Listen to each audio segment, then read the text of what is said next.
कोटा जिले के इटावा थाना क्षेत्र में आज हुआ दिल को झकझोर देने वाली वारदात का खुलासा। यहां एक बेटे ने अपनी ही मां को निर्ममता से मौत के घाट उतार दिया। पुलिस ने बबूलिया गांव निवासी मनीष को गिरफ्तार करके जब उससे कड़ाई से पूछताछ की तो उसने स्वीकार कर लिया कि उसने ही 26 मई की रात को घर में सो रही अपनी बुजुर्ग मां संतराबाई का गला घोंटकर उसे बेदर्दी से मौत के घाट उतार डाला था।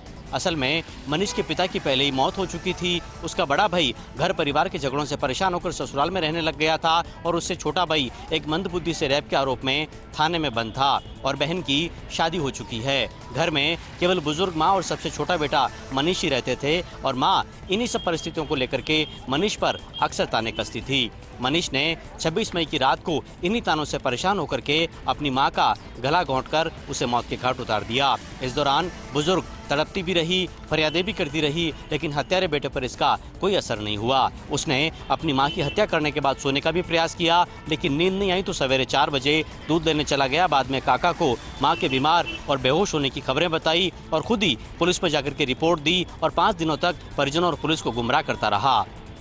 लेकिन इटावा थाना पुलिस ने इस पूरे मामले में जब पंचनामे की रिपोर्ट देखी तो मृतका के गले पर नाखून और खरोंचों के निशान मिले, गला दबाने के भी निशान मिले और इन्हीं प्रमाणों के आधार पर पुलिस ने मनीष को गिरफ्तार किया तो उसने मां की हत्या करने का जुर्म कबूल कर लिया। राजस्थान माध्यमिक शिक्षा बोर्ड के द्वारा आज जारी किया गया बोर्ड का पहला परिणाम। 12वीं कक्षा के साइंस और कॉमर्स का जारी किया गया परिणाम बोर्ड के प्रशासक एल मंत्री ने बटन दबा करके किया जारी। राजस्थान माध्यमिक शिक्षा बोर्ड ने आज अपना पहला परिणाम जारी करते हुए 12वीं कक्षा के साइंस और कॉमर्स वर्ग का नतीजा घोषित किया है। बोर्ड प्रशासक एल मंत्री ने बटन दबाकर परिणाम घोषित किया। साइंस की वर्ग की बात करें तो कुल परिणाम 96.53% रहा, जबकि कॉमर्स का 97.53% रहा। दोनों ही वर्गों में छात्रों से आगे बढ़कर के बाजी मारते हुए बेहतर परिणाम प्रतिशत हासिल किया है। साइंस कैटेगरी में जहां लड़कियों का उत्तीर्ण प्रतिशत 97.55 रहा, वहीं लड़कों का 95.98% रहा। इसी तरह कॉमर्स वर्ग में लड़कियों का उत्तीर्ण प्रतिशत 98.62 रहा तो लड़कों का 96.53% रहा। पिछले साल की तुलना में इस बार परिणाम में 1.5 से 2% की गिरावट देखी गई, लेकिन पिछले साल कोरोना के चलते मार्किंग स्कीम और पाठ्यक्रम में भी कई छूट और राहत दी गई थी। इसके उलट अगर साल 2020 और 2019 के परिणामों से इस साल के नतीजों की तुलना करें तो दोनों ही वर्ग में 4 से 5% का सुधार हुआ है। साल 2019 में साइंस वर्ग का कुल परिणाम 92.88% और कॉमर्स का 91.46% था। इसी तरह 2020 में साइंस वर्ग का कुल परिणाम 91.96 और कॉमर्स का 94.49% था। आज पहला परिणाम जारी करने के साथ ही बोर्ड अब 12वीं क्लास का कला वर्ग के नतीजों की घोषणा जल्दी करेगा और जल्द ही जो परिणाम है उसको भी जारी करेगा और तैयारों में अब जुटा हुआ है और 15 जून से पहले कला वर्ग का भी नतीजा जारी कर दिया जाएगा। बोर्ड के सभागार में सभी अधिकारियों के बीच में जारी किया गया परिणाम। साइंस वर्ग की बात करें तो साइंस वर्ग में 96.53% रहा परिणाम, तो वहीं कॉमर्स वर्ग में 97.53% रहा परिणाम। बीकानेर में मेयर और नगर निगम आयुक्त का विवाद थमा भी नहीं था कि इस बीच पार्षद भी इस कड़ी में शामिल हो गए। दरअसल आज नगर निगम आयुक्त गोपालाराम बिरदा ने एक परिवाद दिया है जिसमें आरोप लगाया है कि पार्षद ने उनके साथ दुर्व्यवहार किया।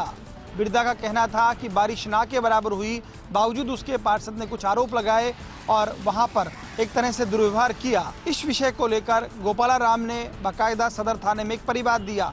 दूसरी तरफ जिस पार्षद पर आरोप लगाए हैं उस पार्षद ने कहा है कि जिस तरह से पार्षदों के साथ व्यवहार किया जा रहा है वो अनुचित है, हम चुने हुए जनप्रतिनिधि हैं।